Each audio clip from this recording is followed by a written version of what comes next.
where it is highly emotional. We're discussing about how children may be out of school for some time, up to a year in some cases, because of their poor behavior. With parents who care so much about their kids and step into a meeting and operate that meeting like this is the only thing I've got going in my life. Now, have you noticed that when those unexpected things happen, the whole world does not come to a screeching halt? Have you noticed that? Oh my goodness.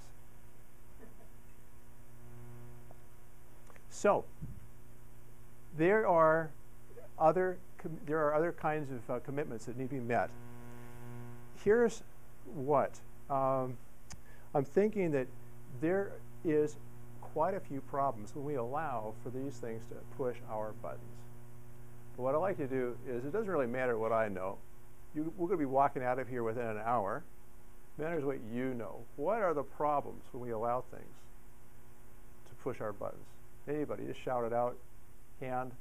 We're all family here. Inappropriate reaction. Yeah.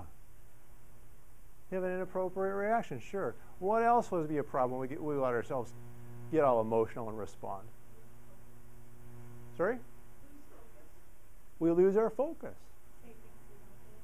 Say things we don't mean. Good. You're exactly right. I mean, all of those things, they rob us of the valuable problem solving that we can do when we kind of let ourselves kind of go off on some wild goose chase, all right? The other concern that I would have is that when we respond inappropriately, that it really helps our team to lose confidence in us. And that's a problem. I remember a verse that I'll share with you. I've had this verse since I was a camp counselor way back. It goes like this: a careful man I want to be, a little fellow follows me. I dare not go astray, for fear he'll go the self-same way.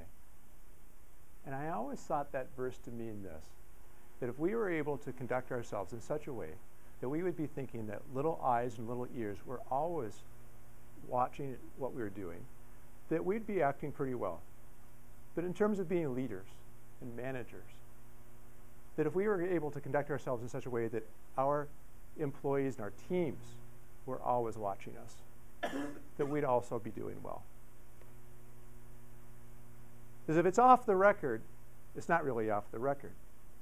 Our families and our teams are always monitoring us. They know what we're posting on Facebook.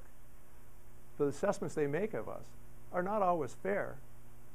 They don't have all the information, but it does not prevent them from making assessments, does it?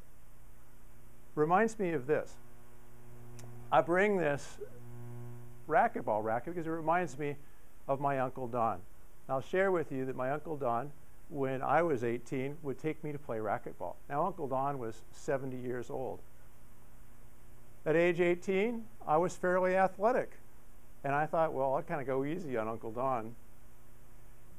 But with this setup, you can imagine where I'm going with this, can't you?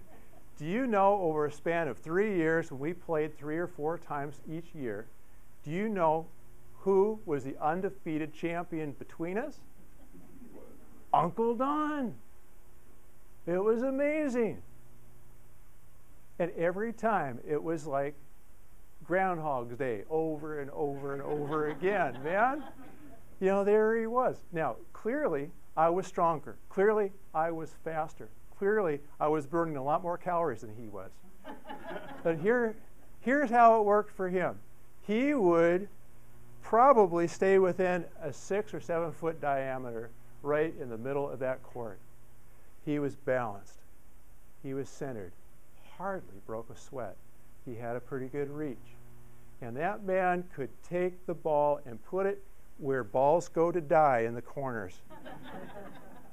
Okay? If you've played racquetball, you know exactly where I mean.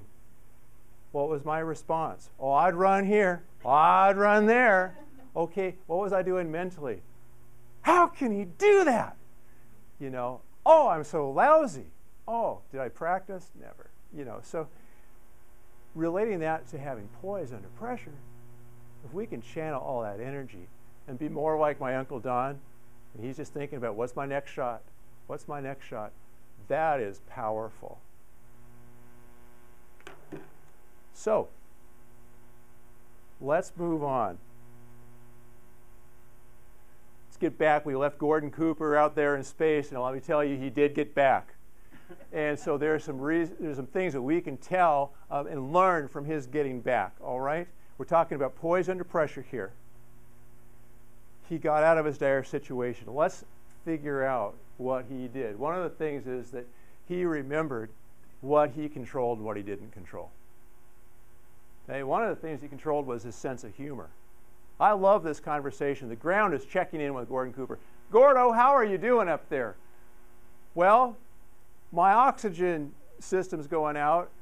My navigation system's going out. It's getting hot up here and hard to breathe. Other than that, I'm doing great. He maintained his sense of humor. He could control that. He phoned a friend. He phoned John Glenn, the astronaut. John, can you please recalculate some of my calculations because I want to make sure I splash down in the right place. Will you do that for me? How valuable is that? Are we able to remove ourselves from a situation temporarily to phone a friend, phone a mentor, or check in with somebody that we can depend on and just say, man, am I in a pickle? Would that be valuable? Probably so. He kept goals. I love this. There was a rivalry, and you should, if you haven't already, check out The Right Stuff, the movie The Right Stuff. These guys pushed each other like Toastmasters kind of push each other to be better. And one way they did that was say, have a friendly little rivalry about who could land their space capsule closest to the aircraft carrier dispatched to pick them up. So even though all this havoc is breaking loose, that's in the back of his mind. I'm going to land that thing. I'm going to land that thing. I'm going to land that thing. And he did. He was, among all of those Mercury astronauts, he landed at 4 miles. You think about that. 1.5 million miles this guy goes around the planet, and he's able to nail it within 4 little miles. Practice opportunity thinking. NASA astronauts, test pilots, they are practiced.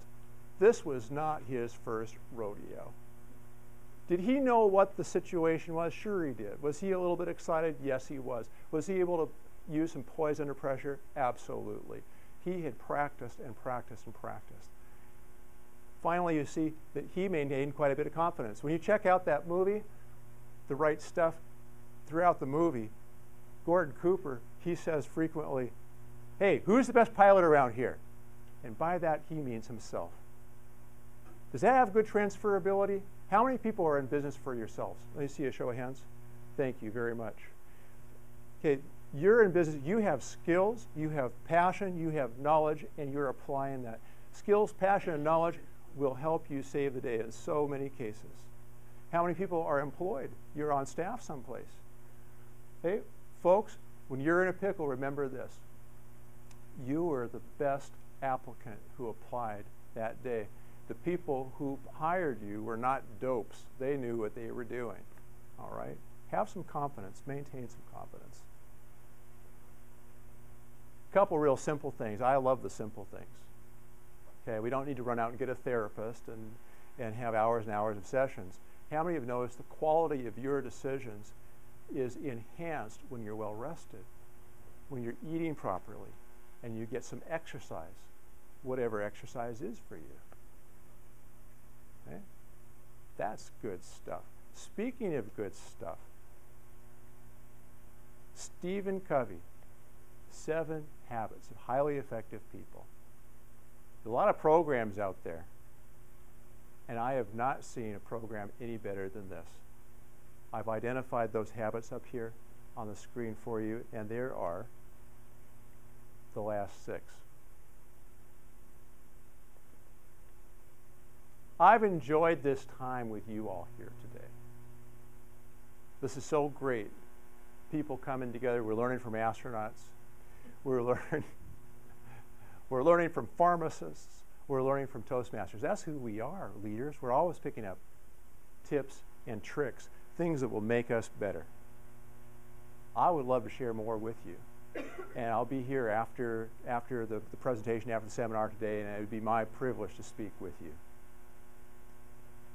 But Whether it's books, whether it's seminars, whether it's learning from each other, what brings it all together for me is what I remember, what my mom shared with me when I was younger and when I was much shorter. And I know that if she were here today, she would tell each and every one of you, remember who you are, remember who you represent, and remember where you're going. Madam Toastmaster.